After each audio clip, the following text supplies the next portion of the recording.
अस्सलाम वालेकुम नाज़रीन, इमरान याकूब खान साहब और ज़फ़र हिलाली साहब के साथ मैं हूं Samina Pasha. Programme view point में आपको खुश आमदीद कहती हूं। नाज़रीन, सेनेट इंतखाबात के हवाले से वज़ीर आज़म इमरान खान ने एक अहम ऐलान किया था और उनका ये कहना था कि हम चाहते हैं कि सेनेट इंतखाबात में हॉर्स ट्रेडिंग ना हो, इसलिए ओपन बैलेटिंग के ज़रिए इस दफ़ा सेनेट इंतखाबात कराए जाएँ, जिसके लिए उन्होंने एक सदारती रेफरेंस भी सुप्रीम कोर्ट में दायर किया। सदारती रेफरेंस दायर होने के बाद सुप्रीम कोर्ट ने जो मुतल्लिका फ़रीक़ैन थे उनसे जवाब तलब किया। इस हवाले से सबसे अहम जवाब इलेक्शन कमीशन का था, जो कि आज उन्होंने कल जमा करवा दिया और उन्होंने जब जमा करवाया है जो जवाब, उसके मुताबिक वाज़े तौर पर इलेक्शन कमीशन का मौक़िफ़ सामने आ चुका है कि आईनी तरमीम के बगैर ऐसा मुमकिन नहीं है। और जहाँ तक तशरीह की बात है, वो सिर्फ उसी सूरत होती है जब कोई अबहम हो, जबकि आईन इस हवाले से बड़ा क्लियर है कि सेनेट इंतखाबात किस तरीक़ाकार से होंगे। अगर कोई उसमें तब्दीली चाहता है तो उसके लिए उसको आइन में तरमीम करनी होगी, जिसके लिए 2/3 मेजॉरिटी दरकार होगी, जो कि हुकूमत वक्त के पास इस वक्त तो बहरहाल नहीं है। तो बज़ाहिर यही नज़र आ रहा है कि अब ये इंतखाबात जो है इसको ओपन बैलेटिंग के ज़रिए कराने का जो ख्वाब है इमरान खान साहब का, शायद वो ख्वाब ही रहेगा और जो पुराना तरीक़ाकार है उसी के तहत ये इंतखाबात होंगे, क्योंकि फ़िलहाल उनके पास ना तो मेजॉरिटी और ना ही अपोजिशन इस हवाले से कोई ताउन करती दिखाई दे रही है। क्या होगा फिर दोबारा से? क्या हॉर्स ट्रेडिंग होगी? पैसा चलेगा? किसके कितने मेंबर्स होंगे? कौन अक्सरियत ले जाएगा? क्या होगा सेनेट इंतखाबात के हवाले से? सबसे पहले इसी हवाले से गुफ्तगू होगी। आप सबको मैं खुश आमदीद कहती हूँ। अब आपसे बात का आगाज़ करते हुए, क्या समझते हैं आप? हमेशा यही एक राग अलापा तो जाता रहा है कि जी हॉर्स ट्रेडिंग होती है। इस दफ़ा आपको क्या लगता है कि फिर ये तो अब बिल्कुल एक ऑप्शन को हम ख़त्म समझें कि ओपन बैलेटिंग के ज़रिए ये काम होगा? बिस्मिल्लाहिर्रहमानिर्रहीम। समीना, सियासत पे हम रोज़ बात करते हैं, आज भी करेंगे और ज़रूर करेंगे, लेकिन इससे पहले मैं अपनी कौम के साथ, पूरी कौम के साथ एक अच्छी खबर है जो शेयर करना चाहता हूँ और मैं मुबारकबाद देना चाहता हूँ पूरी कौम को कि हमारी पाक अफवाज जो हैं उन्होंने एक बार फिर ये साबित किया है कि दुनिया की वन ऑफ द बेस्ट फौज है और जो ग्लोबल फायर पावर दें मुख्तलिफ 50 तरह के फैक्टर के बाद एक लिस्ट शाया की जाती है कि दुनिया की सबसे प्रोफेशनल और अच्छी अफवाज कौन सी हैं।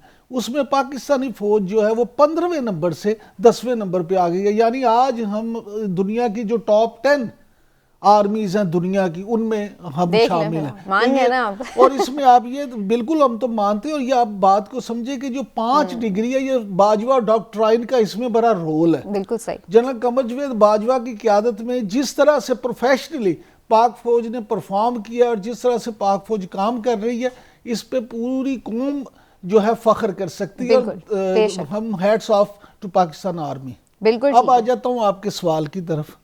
सेनेट का इलेक्शन जो है, अब मुझे आप ये बताएं, ये किसे मालूम नहीं था कि क्या होगा? तहरीक इंसाफ की हुकूमत का अलमिया ये है कि ये सिर्फ और सिर्फ वो अमली इकदाम करने की बजाय ऑप्टिक्स पे जाते हैं कि भाई लोगों के सामने शोर मचा दें कि हम ये करना चाहते हैं। ये भाई बच्चे को ये पता है कि जब तक आप आइन में तरमीम नहीं करेंगे ये मुमकिन ही नहीं है, क्योंकि सवाए वज़ीर आज़म और वज़ीर आला के इंतखाबात के आप शो ऑफ हैंड के ज़रिए से करवा नहीं सकते। और बिल्कुल उसी तरह जिस तरह से कानूनी तौर पे होना था, इलेक्शन कमीशन ने जाके वही अपना बयान दिया, इसलिए ये मुमकिन ही नहीं था। लेकिन ये सिर्फ अच्छा बच्चा बनने के लिए पीटीआई की तरफ से ये आया गया था, लेकिन इलेक्शन कमीशन या हुकूमत अदलिया किसी तरह भी किसी गैर आईनी इकदाम की हमायत नहीं कर सकती। मैं इस पे आपसे मजीद भी डिटेल में बात करती हूँ, लेकिन मैं हिलाली साहब का भी ज़रा ओवरव्यू इस पे ले लूँ। हिलाली साहब, आप भी समझते हैं कि ये जानबूझ के सिर्फ एक परसेप्शन देने के लिए पीटीआई ने ये सारी एक फजूल सी एक्सरसाइज की, क्योंकि ऑलरेडी एक चीज़ रिटन है आइन में और वो सबको क्लियर था कि वो आइनी तरमीम के बगैर, अमेंडमेंट के बगैर नहीं होगा? बिल्कुल नहीं। मेरे ख्याल में कि ये एक बड़ा अच्छा रेफरेंस है। भाई देखिए, वी हैव अ चॉइस, हमें सिलेक्ट करना है सीक्रेट बैलेट या ओपन बैलेट। सीक्रेट बैलेट के खामियां क्या हैं? पहले तो आप पैसे लें, जैसे अगले इलेक्शंस में 11 लोग एक पार्टी के दूसरे पार्टी के लिए वोट किया। वो क्यों किया उन्होंने? बिल्कुल इसीलिए किया कि पैसे लिया और हमें पता नहीं है वो कौन है, और उनको और मज़े से वो पैसे लेके बैठ गए। किसी को नहीं पता वो कौन है। ये क्या मुनासिब बात है? और पता नहीं कितने दफे उन्होंने किसने लोगों से पैसे लिए होंगे। 5 लोगों को कहा होगा हाँ मैं आपके लिए आपके, और फिर जाके वोट कर दिया, किसी को पता ही नहीं वो किन के लिए वोट किया। एक दूसरी बात यह है कि अगर आप सीक्रेट बैलेट है तो अगर मेरे पास बहुत से पैसे हैं, और जैसे एक वक्त ये फाटा के जो लोग स्मगलर्स थे, माफ करिए उनको भी कभी कभी सेनेट में हमने देखा है, सेनेट में बैठे हुए। आप मुझे बताएं, वो उनके पैसे दे बॉट देमसेल्व्स सीट्स, वो तो खरीद के आते थे अंदर, सबको पता है। वो भी खुद कहते थे एक कैजुअल मोमेंट में, हाँ भाई हमने भी कुछ इधर उधर किया है। क्या ये अच्छी बात है? क्या ये रिस्पेक्ट आता है आपके इदारे को? बिल्कुल नहीं। तो मैं ये जानना चाहता हूं कि ये तो ड्रॉबैक्स हैं सीक्रेट बैलेट के हमारे सिस्टम में, हमारे सोसाइटी में।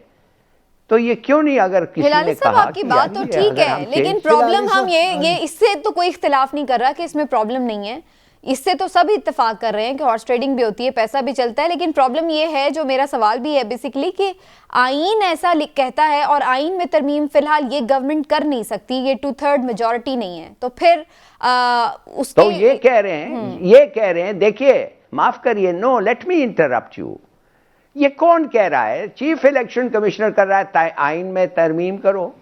शायद सुप्रीम कोर्ट कहे नो, हम एक स्पिरिट निकालना चाहते हैं वोटिंग का, हम चाहते हैं कि फेयर वोट हो, और अगर वो जो लफ्ज है कॉन्स्टिट्यूशन में अगर वो स्पिरिट के मुताबिक नहीं है, जो इंटेंशन का मुताबिक नहीं है, और हम देख रहे हैं कि ये इस्तेमाल हो रहा है against the spirit of the vote, तो हम बदल देंगे, क्यों नहीं? अच्छा। बिल्कुल हो सकता है। चले, आप अभी होपफुल हैं कि सुप्रीम कोर्ट इस सिलसिले में कोई डायरेक्शन इस तरह की दे सकती है? इमरान साहब आपके ख्याल से आइन में तरमीम क्यों नहीं? बिल्कुल आइन में तरमीम सुप्रीम कोर्ट नहीं कर सकती। आइन में तरमीम कैसे कर सकती है सुप्रीम कोर्ट? आइन में तरमीम नहीं हो रहा है। सर गुजारिश तो सुने ना, अब उसमें आप एक जो तरीकाकार है उसमें आपको आइन में तरमीम करना पड़ेगी।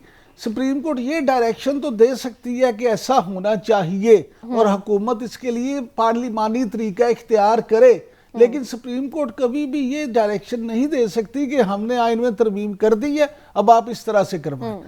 इमरान खान साहब हो सकता है 100% चाहते, सर मैं अब मेरी बात सुन ले, इमरान खान साहब हो सकता है 100% चाहते हो कि ओपन बैलेटिंग हो, लेकिन उसके लिए उन्हें यह चाहिए कि फिर वो प्रॉपर एक तरीकाकार इख्तियार करें, लेजिस्लेशन के थ्रू जाएं, ऑपोजिशन से बात करें, उसमें पार्लियामेंट में उसके पार्लियामेंट में उसमें लाएं और आइन में तरमीम करें। जी लाली साहब, आप क्या कहना चाह रहे हैं?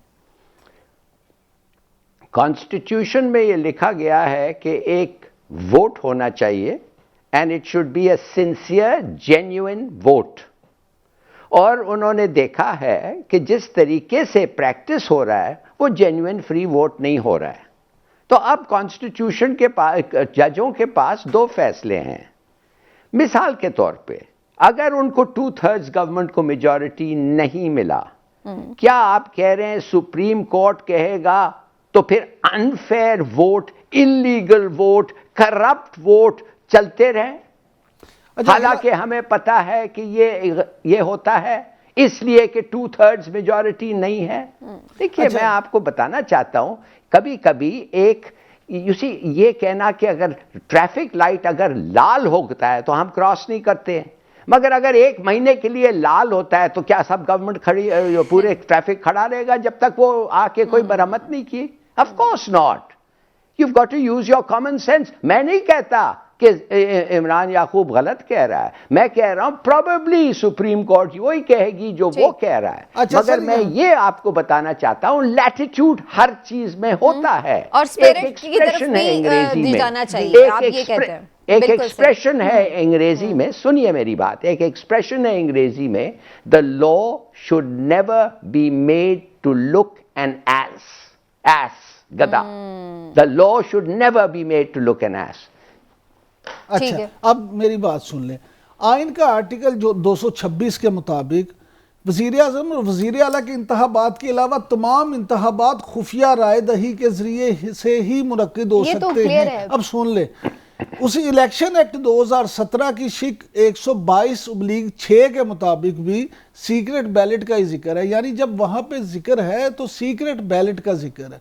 इसलिए मैं ये कह रहा हूँ कि हिलाली साहब जो कह रहे हैं बिल्कुल ठीक है, लेकिन जब अदालत में जाएगा मामला तो कोर्ट अदालत ये इस चीज देखे, को मद्देनजर हाँ, रख के फैसला करेगी। अदालत के पास, क्योंकि ये तो मुशाहिदा तो सबका है कि जी वोट में पैसे चलते हैं सेनेट के इलेक्शन में, लेकिन अदालत के पास कोई सबूत तो नहीं है।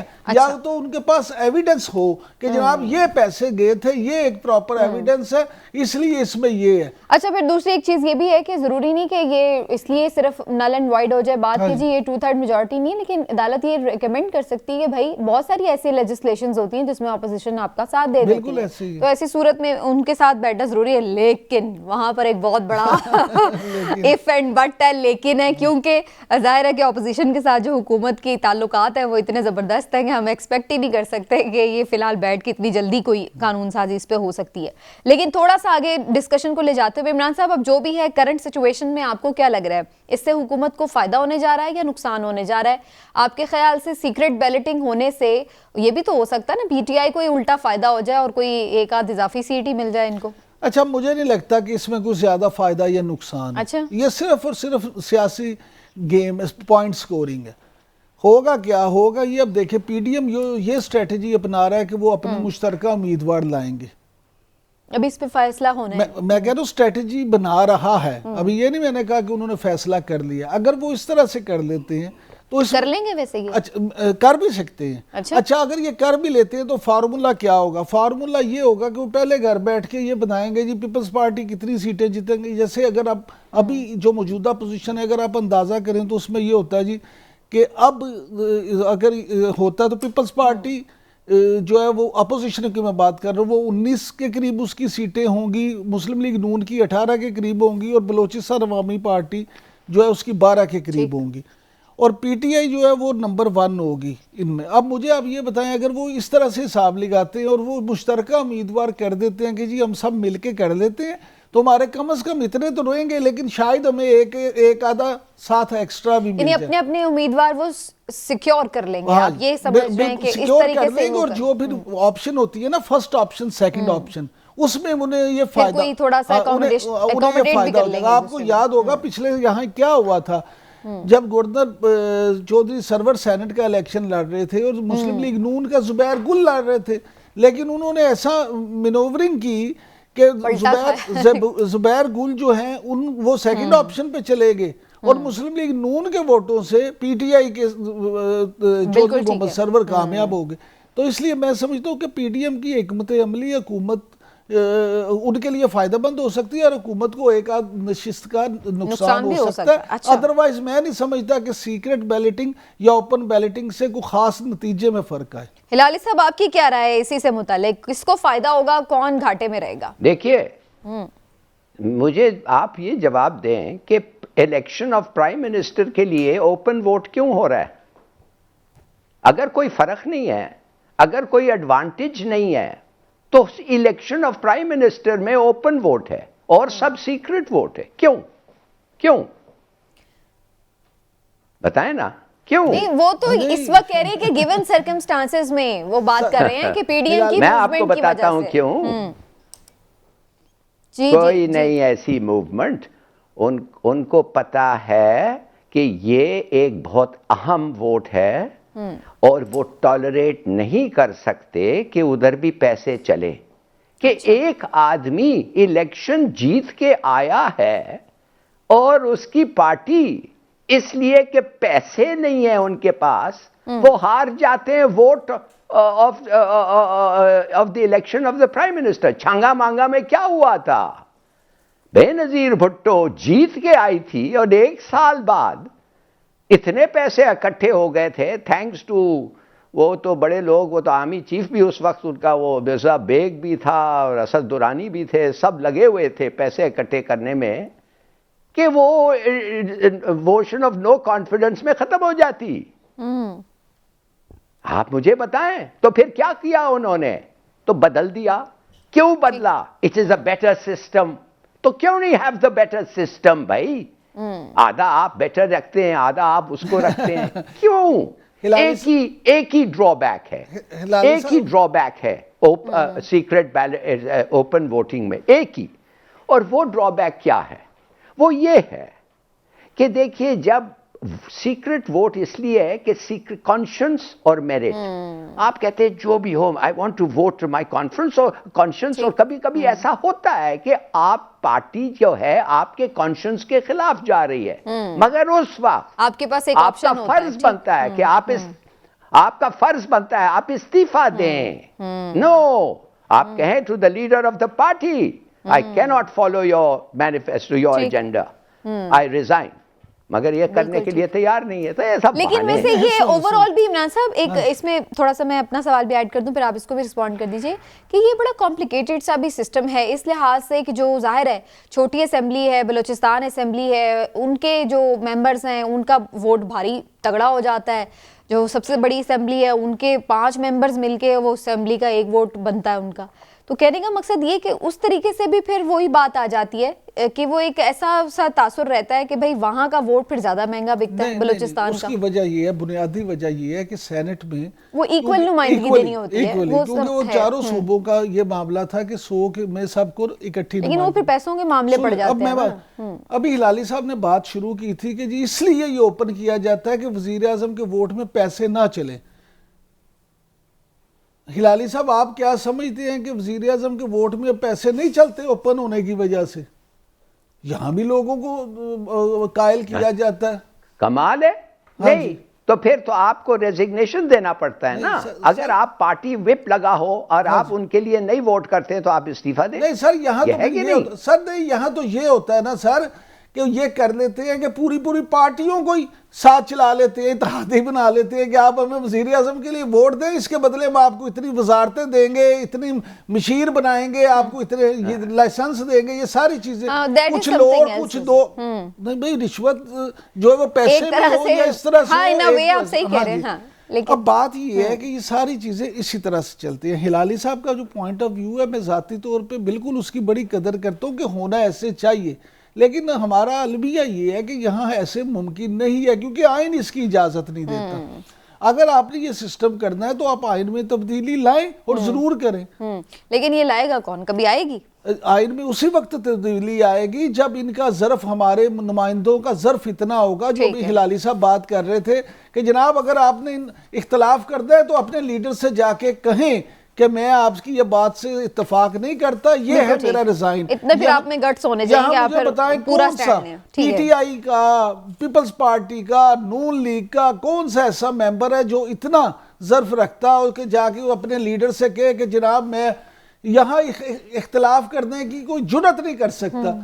हिलाली साहब हमेशा किस्से सुनाते हैं कि बीबी के साथ चांद तो कर दिया ना, चांद कर दिया। नहीं सर, सुन लें हिलाली साहब, आपने इतने अरसे बीबी शहीद के साथ गुजारे, उनके साथ भी यही था। कोई पार्टी का मेंबर ऐसा नहीं था जो उनसे इख्तलाफ कर सकता। यहाँ पे एक तरह से जमहूरियत में भी पार्टीज में डिक्टेटरशिप ही है। हाँ बिल्कुल ठीक है। अच्छा, एक जाते जाते यानी इस टॉपिक को वाइंड अप करने से पहले मैं एक खबर मेरी नज़र से गुजरी, मैंने कहा जरा आपसे भी पूछ लूँ।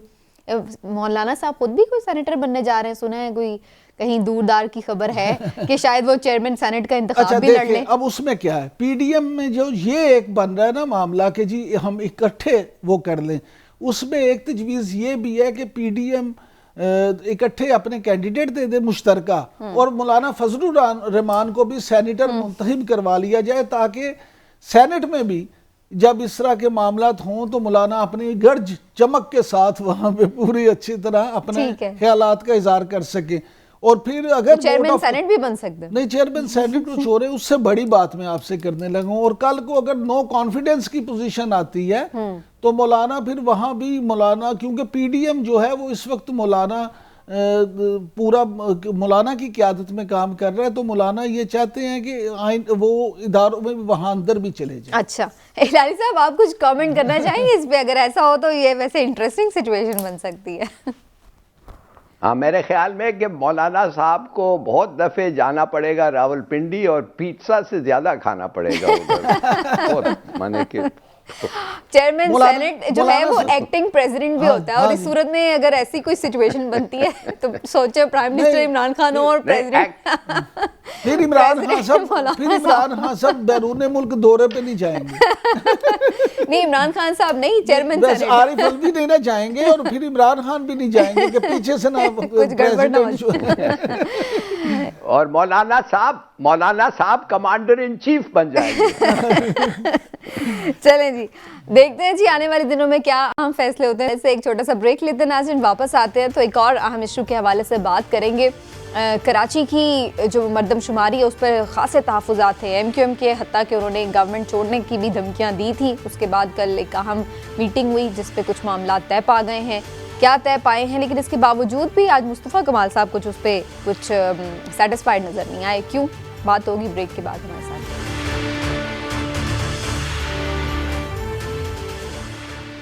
वेलकम बैक नाजरीन, मरदमशुमारी पर तहफ़्फ़ुज़ात हैं MQM पाकिस्तान के, और उनका ये कहना है कि जनाब सही मरदमशुमारी नहीं की गई, कराची के हुकूक को गस्ब किया गया है, मरदमशुमारी में लोग कम दिखाए गए, जिस पर उन्होंने इस हुकूमत से बार बार एहतजाज भी किया। असद उमर साहब की कल उनसे मुलाकात हुई, अपने वफ़द के हमरा सेटिस्फाई कर दिया है उन्होंने। दोनों ने बाद में जब प्रेस कॉन्फ्रेंस की तो उन्होंने कहा कि हमारा एग्रीमेंट हो गया है कि जी दोबारा मरदमशुमारी होगी, लेकिन बहरहाल वो सारे मुल्क में ही होगी और अब देखें वो कब होगी, तो इस पर बात करना बड़ा ज़रूरी है।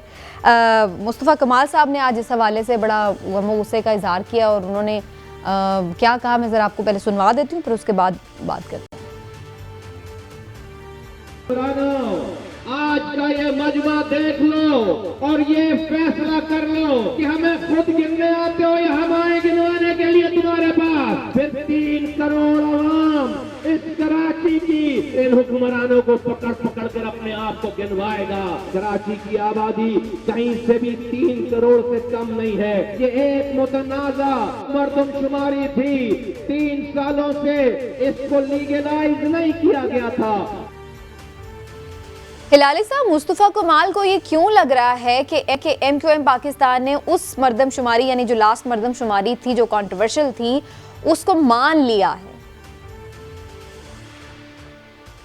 देखिए, ये एक इस मीटिंग के बारे में 2 चीज़ें मेरे ख्याल में बहुत इम्पोर्टेंट हैं। आपने तो जो सेकंड पॉइंट है उसको रेज़ किया है, जो दूसरा नुक्ता है मैं समझता हूँ थोड़ा सा इससे पहले अगर आपकी इजाज़त से जी। हम उस बात पे जाएं जब एक आदमी, एक पार्टी का लीडर कह रहा है दूसरे आदमी के, दूसरे लीडर के बारे में, और वो भी एक शहर में, कि ये हिंदुस्तान का एजेंट है।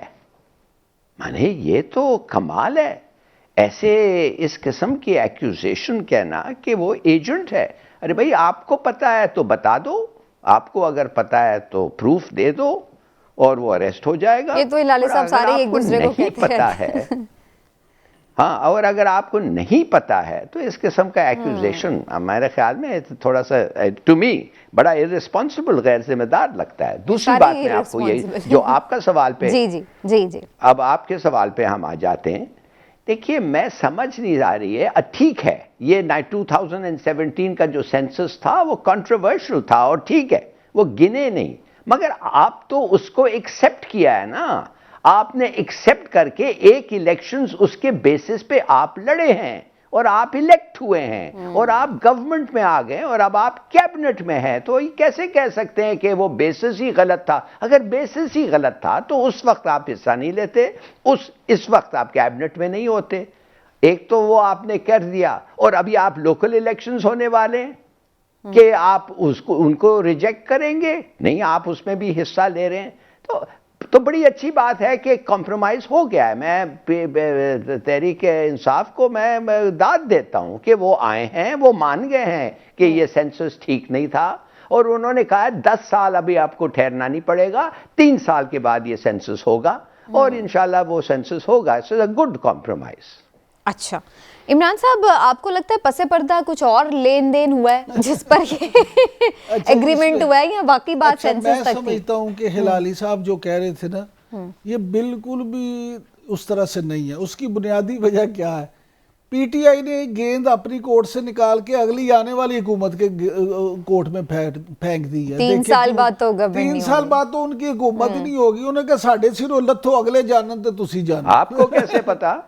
सर क्या पता दोबारा वही आ जाए। ये तो अलग बात है ना, एक बज़ाहिर तो आप देखें ना कि अगली हुकूमत तो कौन जीता है तेरी जुल्फ के सर होने तक, लॉलीपॉप दे दिया। लॉलीपॉप उन्हें दे दिया। अच्छा। दूसरी बात ये, अब हिलाली साहब जो बात कर रहे थे, हमने हमेशा इसको यहाँ बैठ के कंडेम किया कि किसी को गद्दार कहना, पाकिस्तान में बड़ा ये अलमिया बन चुका है कि किसी को भी अल्लाह माफ करे काफिर या गद्दार कह देते हैं, इतनी आसानी से कहते हैं जैसे मेरा ख्याल इतनी आसानी से कहते हैं कि अब कोई बॉदर भी नहीं करता। मतलब मैंने तो ये सवाल भी नहीं रखा आज, इसीलिए जब मुस्तफ़ा कमाल साहब खुद उनके साथ ही मिलके बैठे होते थे, उनके साथ मिलके काम करते थे, उनकी तरफ से सिटी नाज़िम थे, उनके साथ बैठ के प्रेस कॉन्फ्रेंस करते थे, उस वक्त वो दूध के दुले हुए थे। आज इन्हें वो गद्दार नजर आते हैं। चले मान लिया वो गद्दार होंगे, आप उनसे अलग हो गए। अब आप मुझे ये बताएं कि आप जो ये आज कह रहे हैं कि जी 3 करोड़ है, आपने किसी तरह से सेंसस कर लिया, वो ठीक थी, तो आप भी तो इतना एग्जैजरेट कर रहे हैं कि जिसकी हद नहीं। यह सूरत हाल ये है कि ये अपने आप को समझते हैं गवर्नमेंट इन वेटिंग। मुस्तफ़ा कमाल साहब, इनका ख्याल ये है कि हमारे, क्योंकि हमें उन हलकों ने हमारी जमात बनवाई थी, जो हलके हमारे लिए मददगार साबित होंगे और हम अगली दफा कराची में कामयाब हो जाएंगे। अच्छा, तो ये सारी तैयारियां कराची। वैसे आज वो तनकीद जो थे वो एमकेएम पे ज्यादा थी पीटीआई की निस्बत। मेरी सुन लेना, उसी की बुनियादी वजह सुन ले, यही बताने लगूं आपको कि वो असल में कराची के अवाम को एक्सप्लॉइट कर रहे हैं। वो कराची के अवाम को बावर ये कराना चाहते हैं कि तुम्हारा दर्द तो मेरे सीने में है, तुम्हारा एहसास तो मुझे है। एमक्यूएम को तुमने इतने बर्स तक देख लिया, वो तो तुम्हारे साथ मुखलिस नहीं है। वो तो अपने फायदे के लिए हुकूमत में चले जाते हैं, सेंसस मान लेते हैं, हर कमेटी की बात मान लेते हैं, लेकिन मैं तुम्हारा निजात दहिंदा हूं, मैंने तुम्हारे काम करने, इसलिए मेरी तरफ देखो। हिलाली साहब, मुझे 2 बातों का शॉर्ट सा आंसर दे दें। एक तो ये कि क्या आप और अहले कराची उनकी तरफ देखेंगे। नंबर 2 ये कि अब क्या एमक्यूएम और पीटीआई में सेटलमेंट अब जो हो गई अगले इलेक्शन तक के लिए तो मान गई है, तो अब इस बात को हम समझें कि अब एमक्यूएम पूरा साथ देगी पीटीआई का फेडरेशन में, दोबारा तो नहीं नाराज हो जाएगी? दोनों सवाल का जवाब, जो आप मुख्तसर सा जवाब चाहते हैं, दोनों सवाल का जवाब है हाँ। अच्छा पूरा टाइम करें, इतना भी मुख्तसर नहीं था 1 मिनट तो ले सकते थे यहाँ पे लाली चले जनाब, हम एक ब्रेक ले लेते हैं, ब्रेक से वापस आते हैं तो अहम मामला है उसके हवाले से गुफ्तगू करते हैं कि बहुत सारे पाकिस्तानी नजाद जो हैं वो मुख्तलिफ गवर्नमेंट्स में काम करते हैं, चाहे बरतानिया हो, और अब अमेरिका में भी ये खबर है कि जो बाइडन साहब ने भी अपनी टीम में पाकिस्तानी नजाद लोगों को शामिल किया है। इससे क्या फ़ायदा पहले रहा है, क्या फ़ायदा हो सकता है, कितनी अच्छी बात है ये हमारे मुल्क के लिए, इस पर बात करते हैं एक ब्रेक के बाद।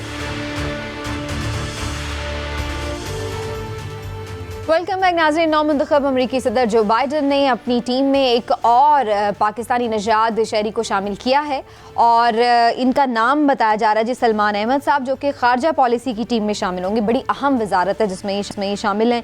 इससे पहले अली जैदी साहब भी इनकी टीम का हिस्सा है, जो कि डिप्टी नेशनल क्लाइमेट एडवाइज़र हैं। तो ये बड़ा इम्पॉर्टेंट, और ये कोई पहली दफ़ा नहीं है कि पाकिस्तानी नजाद जो है वो किसी टीम का हिस्सा बना हो। इससे पहले भी हम देखते रहते हैं, मुख्तलिफ नाम सामने आते हैं, लेकिन ये लोग जो वहाँ पर मौजूद है ये किस हद तक जो है वो इफ़ेक्टिव रोल प्ले कर सकते हैं पाकिस्तान के लिए भी और दोनों ममालिक के ताल्लुकात के लिए, ये जानना बड़ा ज़रूरी है। और इन लोगों से क्या उम्मीदें, इस पर भी बात करते हैं। तो इमरान साहब, आपका क्या इस हवाले से कि जो लोग ये शामिल होते हैं, पाकिस्तानी नजाद होते हैं, बेसिकली तो वहाँ के शहरी हैं, लेकिन ज़ाहिर है यहाँ से रूट्स हैं उनकी, पाकिस्तान का कहीं ना कहीं तो तहफ़्फ़ुज़ उन पाकिस्तान के मफादात का करते हैं या नहीं? नहीं, मेरी बात देखिए समीना, ये जो लोग होते हैं ना, उनका जो फ़ायदा पाकिस्तान को होता है बुनियादी तौर पे वो ये होता है कि वो पाकिस्तान के मसाइल को बहरहाल वहाँ बैठे लोगों की निस्बत बेहतर समझते हैं। उन्हें ये पता है कि लाहौर में बैठे आदमी का, कराची में बैठे पाकिस्तानी का या पेशावर में बैठे पाकिस्तानी का असल मसला क्या है। लेकिन वो मसला वहाँ तो डिस्कस नहीं, मेरी बात सुने तो पाकिस्तान को अमेरिका की हमायत कहाँ चाहिए होती है, या उसे अमेरिका से इमदाद चाहिए होती है, या किसी मसले पे फंसा होता वोट चाहिए होता है, या अमेरिका बहादुर की तरफ देखा जाता है कि अल्लाह का वास्ता से सानू बचा लो। अब तो बड़े अरसे से हमने इमदाद नहीं ली, कोई पैसा नहीं लिया, तो कहाँ नहीं होता, सब इसी तरह से होता है।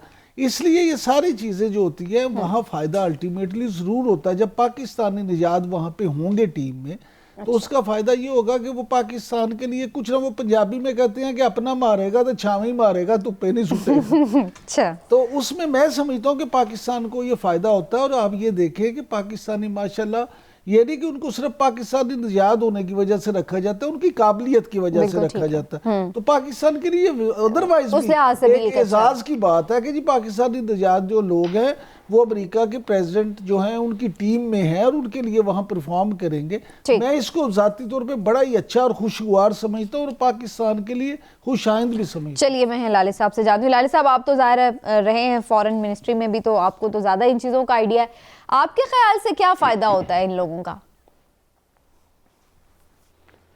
पहले तो मैं आपको ये बताऊं कि 12 से 14 इंडियंस हैं जो वो छा गए हैं उधर, और वो 12 से 14 इंडियंस में से एक तो vice president of the United states है। वो मद्रास से आती है, अच्छी औरत है मगर इंडियन उसकी माँ हिंदुस्तानी थी, इंडियन थी, उसका बाप अफ्रीकन था। अब आप कहेंगे कि हमें क्या फ़ायदा है। देखिए, मुझे तो एक बड़ा ज़बरदस्त अपॉइंटमेंट अच्छा लगा मुझे, और वो है एक औरत है जिसका नाम है अज़रा ज़िया। अच्छा। अब आपने उसका नाम नहीं सुना, इसलिए इसका नाम आपने नहीं सुना है कि वो है कश्मीरी, मकबूजा कश्मीर की बंदी, माने उसका फैमिली उधर से आता है। वो क्या है? वो अंडर सेक्रेटरी है, अंडर सेक्रेटरी ऑफ स्टेट। किस चीज़ के लिए सोचिए? डेमोक्रेसी के लिए। आर्म्स कंट्रोल भी है मगर एक्चुअली डेमोक्रेसी। अब आप सोचिए, ये है फायदामंद। हमें परवाह नहीं है कि वो इंडिया मकबूजा कश्मीर की जो भी है, मगर कश्मीरी, और उसका पोर्टफोलियो है आज़ाद डेमोक्रेसी। तो ये बड़ा अच्छा अपॉइंटमेंट है। मैं देख रहा हूँ from the point of view of Pakistan. अब सलमान अहमद साहब जो हैं state department director policy planning, देखिए स्टेट डिपार्टमेंट को हम जाते रहते थे, हफ्ते में 2-3 दफ़े जाते रहते थे, मिलते रहते थे। एक्चुअली टेरिटोरियल डेस्क में जो लोग होते हैं वो ज़्यादा इम्पोर्टेंट होते हैं। मगर ये भी अगर वो ख़ास अगर माने कि अगर हमारे लिए वो गुडविल उनके है, और क्यों नहीं होना चाहिए, इंशाल्लाह होगा, तो वो कुछ इम्पैक्ट कर सकते हैं। मगर जैसे ये औरत कर सकती है वो उस पर नहीं कर सकती। हिलाली साहब, ये जो अज़रा ज़िया है ना, ये भारतीय मुसलमान जरूर है लेकिन इसका ताल्लुक कश्मीर से नहीं है। मकबूजा कश्मीर से जिन 2 खवातीन का ताल्लुक है उनका नाम समीरा अली और आयशा शाह है। अज़रा ज़िया जो है ये भारतीय। अच्छा, मैं तो समीरा जी समीरा अली का नाम है और अज़रा ज़िया मुझे पता नहीं किसी ने देखा था, आज मैं अखबार में पढ़ रहा था। ये सर भारतीय मुसलमान हैं लेकिन समीरा अली और आयशा शाह 2 कश्मीरी निजात हैं जो उनकी। चलिए जी, वक्त खत्म हो गया हमारा प्रोग्राम का। नाज़रीन, आज का प्रोग्राम यहीं पे समेटते हैं। अपना फीडबैक जरूर दीजिएगा, फिर इंशाल्लाह आपसे मुलाकात होगी। अपना ख्याल रखिए, अल्लाह हाफ़िज़।